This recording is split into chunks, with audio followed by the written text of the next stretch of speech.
सबसे दुर्लभ संसाधन वैल्यूएबल रिसोर्स क्या है? जब हम इस बारे में सोचते हैं तो हमारे दिमाग में गोल्ड, ऑयल, डायमंड जैसी चीज़ों का ख्याल आता है। आज के इंफॉर्मेशन टेक्नोलॉजी के ज़माने में हमारा अटेंशन, हमारा ध्यान, हमारा समय ही दुर्लभ संसाधन हो गए हैं जिसे बेचकर पैसा कमाया जा सकता है। अटेंशन इकोनॉमिक्स एक ऐसा इंफॉर्मेशन मैनेजमेंट है जो हमारे ध्यान को एक दुर्लभ वस्तु के रूप में ट्रीट करता है और उसे किसी खास प्रोडक्ट की तरफ आकर्षित कराता है जिससे कि हम उसे खरीदें। ये अटेंशन इकोनॉमिक्स का कॉन्सेप्ट सबसे पहले psychologist and economist Herbert A Simon ने दिया था।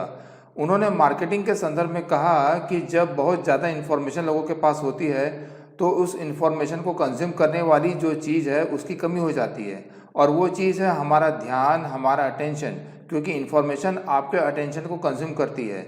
इसलिए कोई प्रोडक्ट बेचने के लिए इन्फॉर्मेशन पर नहीं, लोगों के अटेंशन, लोगों के ध्यान को आकर्षित करने के उपाय करने चाहिए।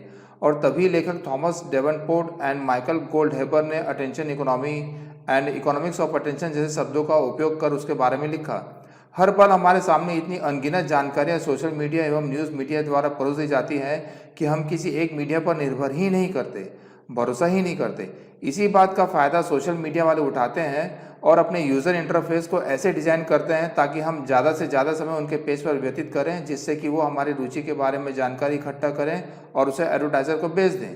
हालांकि टेक्नोलॉजी से मानव जाति का बहुत फ़ायदा हुआ है, लेकिन सोशल मीडिया के कारण आज साधारण व्यक्ति भी अपने कंटेंट को करोड़ों लोगों तक पहुंचा सकता है और अपने बारे में लोगों के विचार भी पढ़ सकता है। पर हम कैसे एक जिम्मेदार उपभोक्ता बने ऐसी इकोनॉमी में जो हमारे ही ध्यान, हमारे ही समय को एक वस्तु समझने लग जाए? पहले हम उपभोक्ता थे, कस्टमर थे, अब हमारा ध्यान, हमारा अटेंशन एक वस्तु बन गया है जिसे एडवर्टाइजिंग वाले पाना चाहते हैं। मतलब हमारे ही ध्यान को, हमारी ही अटेंशन को एक वस्तु समझकर हमारे ही खिलाफ यूज़ करके हमें कोई सामान या कोई सर्विस को हमें ही बेच देते हैं। आप जानते हैं कि सभी सोशल मीडिया यूज़ करने के लिए फ्री है। जितना ज़्यादा उसका उपयोग करने वाले होंगे उतना अधिक उन्हें अपने टारगेट व्यूअर्स मिलेंगे और उन्हें हर एक यूज़र व्यक्ति का डाटा मिल जाएगा। जैसे हमें कैसी तस्वीर पसंद है, कैसी वीडियो हम देखते हैं, कहाँ घूमने जाने का हम सोच रहे हैं और हम क्या खरीदने का प्लान कर रहे हैं और कैसी फाइल हम डाउनलोड कर रहे हैं। इसका नतीजा ये हुआ कि हमारे ध्यान को पैसा कमाने का एक जरिया बनाना किसी भी बिजनेस मॉडल का एक प्रमुख हिस्सा हो गया है। जैसे फेसबुक अपनी $7 प्रति व्यक्ति आय का अधिकतम भाग उसमें दिखने वाली एड से कमाता है। फेसबुक में एडवर्टाइज़र लोगों की प्रोफाइल, उनकी लोकेशन के हिसाब से उन्हीं लोगों तक अपनी ऐड पहुंचाता है जिन्हें वो टारगेट करना चाहते हैं। अमेरिका में एक स्टडी में पता चला कि कंप्यूटर का एल्गोरिदम जो डाटा को स्टेप बाय स्टेप एनालाइज करता है, वो प्रोग्राम आदमी के बारे में वो सब बता देता है जो उसके दोस्त और परिवार वाले भी नहीं बता सकते। और इस डिजिटल वर्ल्ड में इन 3 कंपनियों यूट्यूब, फेसबुक, गूगल की मोनोपोली चलती है। ये कंपनियां आपको एक इंसान के रूप में नहीं देखती, उन्हें अपने मुनाफे की फिक्र है, उन्हें आपके ध्यान, आपके अटेंशन की ज़रूरत है। ये चाहती हैं कि आप उनके वेबसाइट पर स्क्रॉल करते रहें, सर्च करते रहें और अधिक से अधिक टाइम व्यतीत करें, और सस्ते इंटरनेट ने इसको आसान भी बना दिया है। साइकोलॉजी, न्यूरोसाइंस एंड इकोनॉमिक्स में रिसर्च से ये बात सामने आई है कि हम इंसानों के पास मल्टीटास्किंग करने की क्षमता कम है। मतलब हम एक बार में किसी एक जगह ही ध्यान लगा सकते हैं, सोच सकते हैं। अमेरिकन साइकोलॉजिकल एसोसिएशन कहता है कि जब हम किसी एक चीज़ पर फोकस करते हैं तो उसी समय दूसरी चीज़ों से हमारा ध्यान हट जाता है।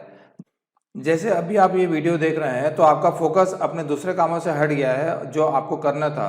माफ़ करना दोस्तों, ये समझाने का इससे अच्छा एग्जाम्पल नहीं था मेरे पास, क्योंकि किसी का अटेंशन सीमित है, दुर्लभ है, कीमती है, इसलिए यहाँ पर अटेंशन ज़्यादा इंपॉर्टेंट है पैसा से। अटेंशन जहाँ है पैसा उसको फॉलो करेगा।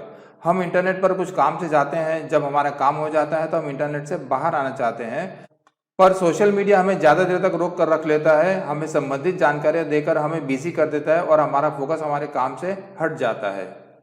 जैसे आप सुपरमार्केट में जाकर आपको जो लेना था आप उससे ज़्यादा चीज़ें ले लेते हो, वो भी लेते हो जो आपकी लिस्ट में नहीं था। घर आकर आपको महसूस होता है कि वो एक्स्ट्रा वस्तु की आपको ज़रूरत नहीं थी, लेकिन मॉल में चीज़ों को इस तरह से सजाया जाता है कि वो आपकी नज़र में आए और आप उस अनावश्यक वस्तु को खरीद लें।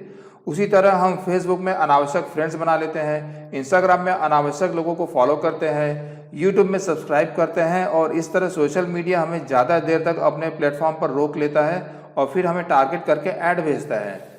और हमारी सबसे कीमती चीज़, हमारा फोकस, हमारा ध्यान, हमारा अटेंशन हमारे मुख्य काम से भटक जाता है और हम हमारे गोल से भटक जाते हैं। एक बार हमारा ध्यान भटकता है तो उसे वापस अपने काम पर फोकस करने में बहुत मुश्किल होता है। एक सर्वे में पाया गया है कि आपको लगभग 23 मिनट 15 सेकंड का समय लगता है वापस अपने काम पर फोकस करने में। अब देखिए, जब आप अकेले होते हो तो आपको अपने अकेलेपन का एहसास हो, उसके पहले ही आप इंटरनेट चालू कर लेते हो, आप फेसबुक पर चले जाते हो। जब आपको अनिश्चितता होती है आप गूगल करते हो। इससे पहले कि आप बोर होना शुरू हो आप यूट्यूब पर चले जाते हो। आपको ये करने के लिए कोई नहीं कहता, आप स्वयं से ये करते हो और इस तरह आप अपने दिमाग, अपने फोकस को अपने वर्क लाइफ बैलेंस से भटका देते हो।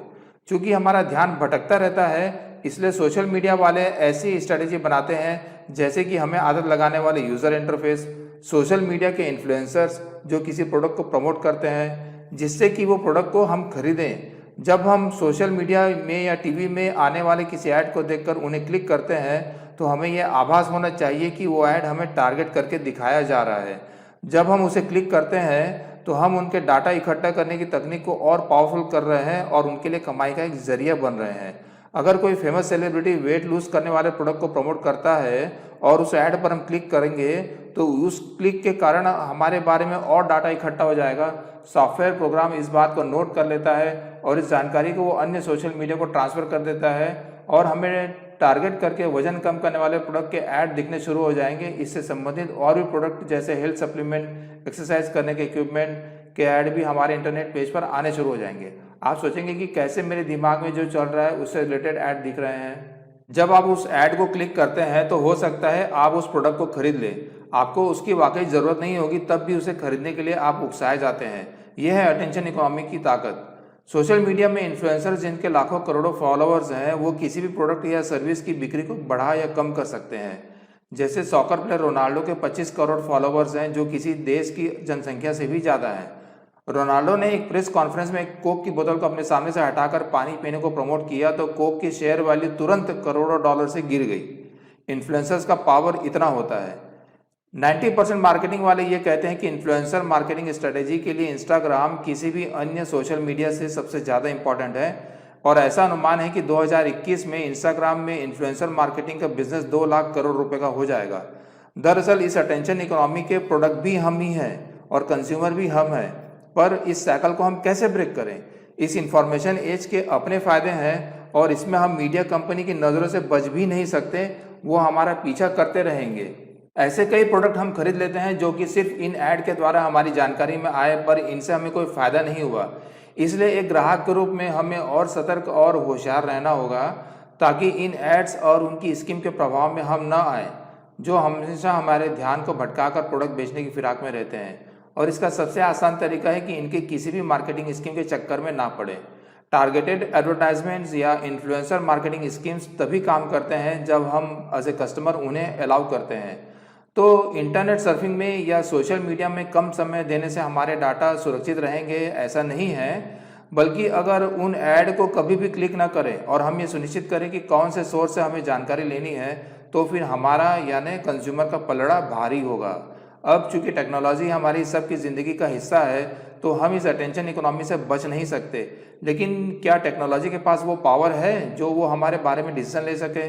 तो इस अटेंशन इकोनॉमी की ताकत को नकारते हुए हम हमारे ध्यान को कहाँ लगाना है इसका फैसला हम खुद करें।